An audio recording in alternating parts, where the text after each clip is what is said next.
Get out of your own way. A truth that no one is telling you that could change everything for you. Your own mind is your biggest battlefield. Your fear is the real opposition. It's your limiting beliefs, not your circumstances. Your circumstances are not keeping you stuck. Today, we're going to expose the top ways that you're in your own way and how to finally break free. And the first one is the inner war going on. What's really keeping you stuck?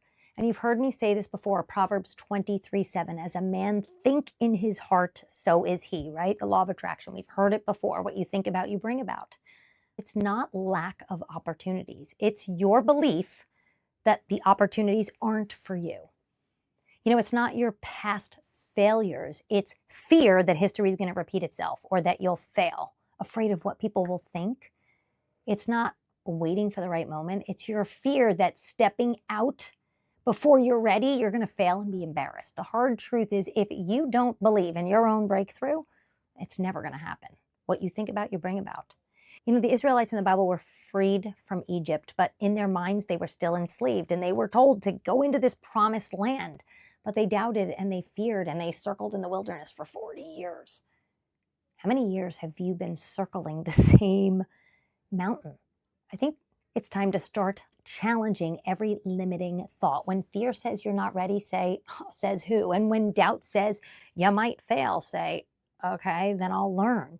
And when insecurity sets in and people are going to judge you, just say, okay, and the only way to change your life is to change your mind. Stop waiting for permission to move. Faith moves first. You have to believe in something and then you move. James 2:17 says, faith without works is dead. That means one of the biggest ways people stay stuck is waiting for a sign, a guarantee, a perfect moment. You have to move first, and God meets you in the movement. God didn't call you to wait for certainty. He called you to move in faith that he's going to do amazing things, and then he meets you on the path. You don't need more confirmation. You just need more courage and belief.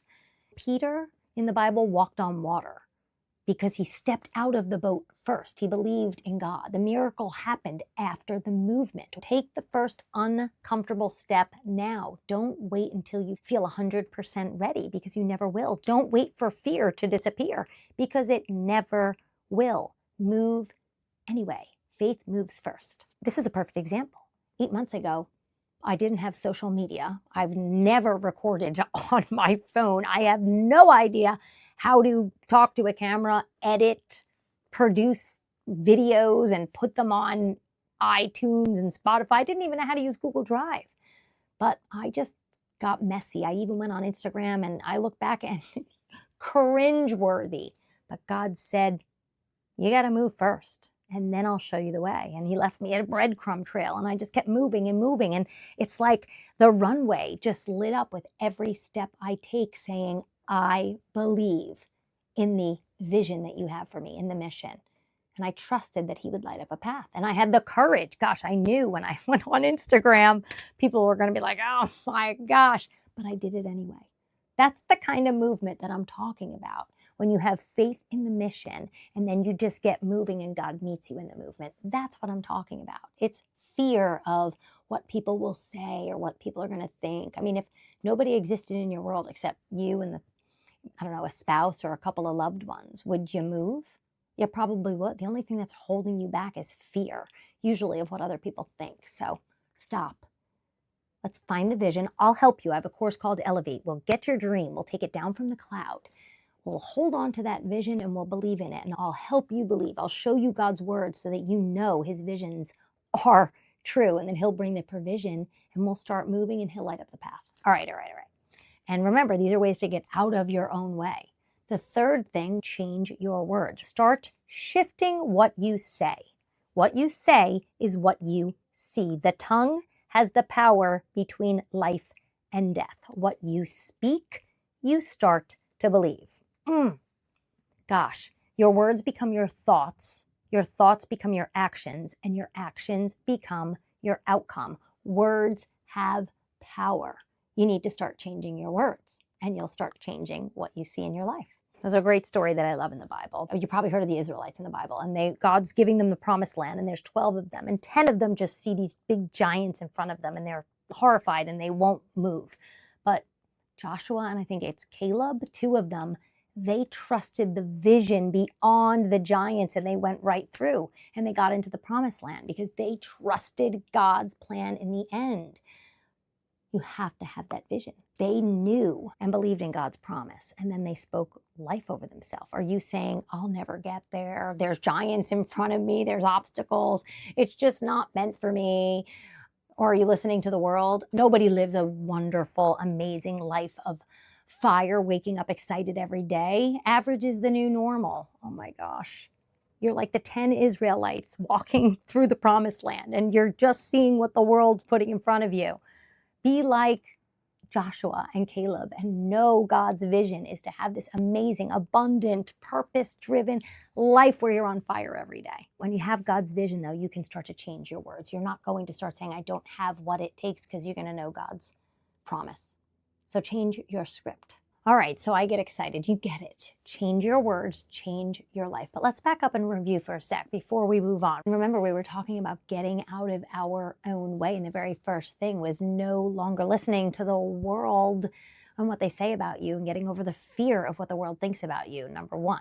Number 2 is trusting God's vision and plans for you and moving even when you're scared, knowing that his vision is there waiting for you and trusting for him to bring the provision and moving first and having him meet you in the movement.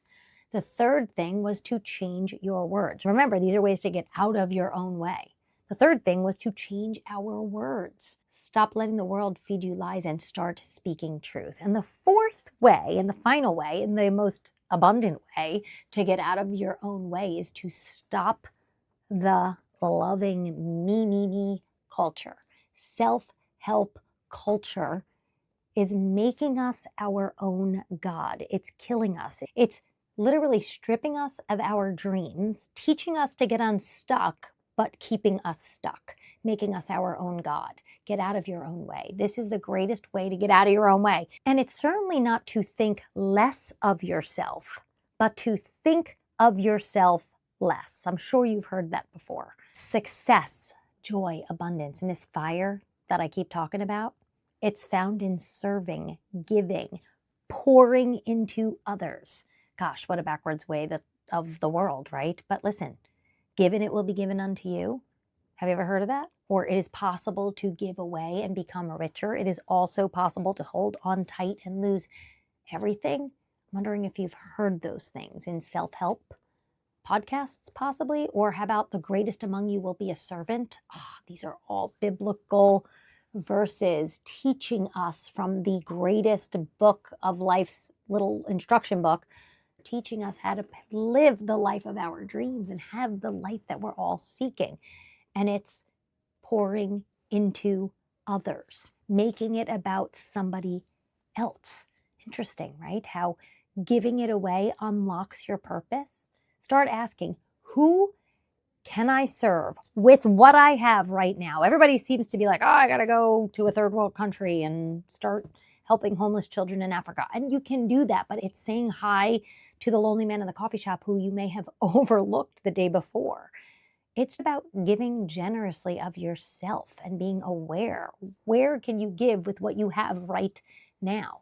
I really do lean on the Bible stories, and you may have heard of Joseph and the amazing Technicolor Dreamcoat because it was a show on Broadway, but Joseph was the favorite son, and the brothers were jealous, and they sent him out, and they thought they sold him into slavery, and he ended up in jail.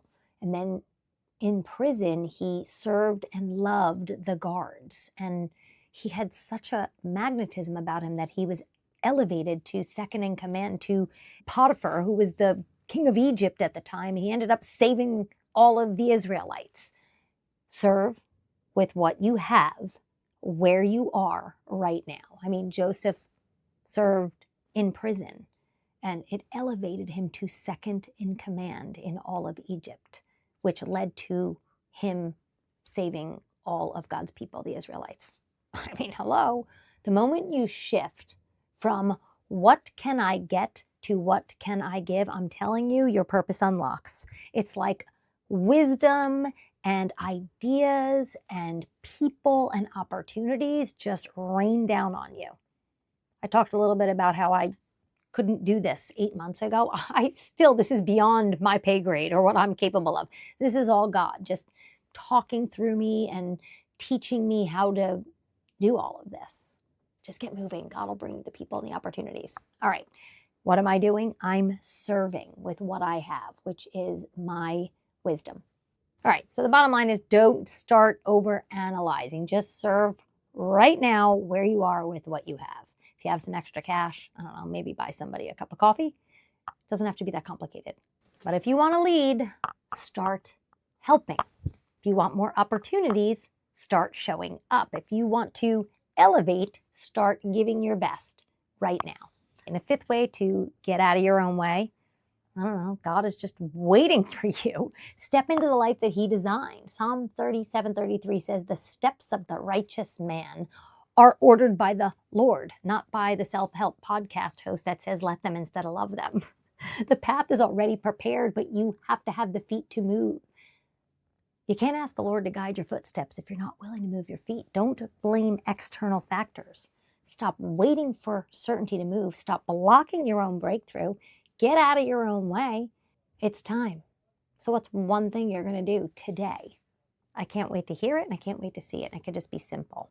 And if you really want to break through to this purpose-driven life where you wake up every day on fire, I just created a new course, How to Identify Your Dream, see God's vision in it, what his purpose is for you on your life. We're going to dust that dream box down that's been in the clouds or on a shelf, and we're going to launch your life because God does not want his children living meh lives. I'm really tired of average is the new normal. I am tired of the top self-help podcast host coming on and the let them theory going wild while the host cries on almost every episode. That's not the abundant life that God is calling us to live. And if you're drinking from that cup, you're going to be empty and unfulfilled. All right, get out of your own way.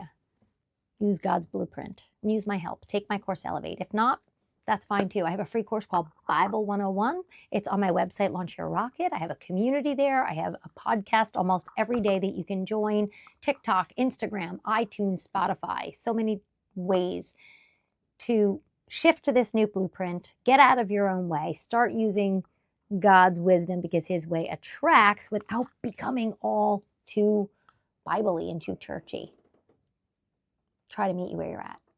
All right, I always get excited at the end and have a hard time wrapping up because I'm just so grateful that you're here. And I love pointing out that the self-help community is giving you a watered down version of the treasure map to your purpose-driven life.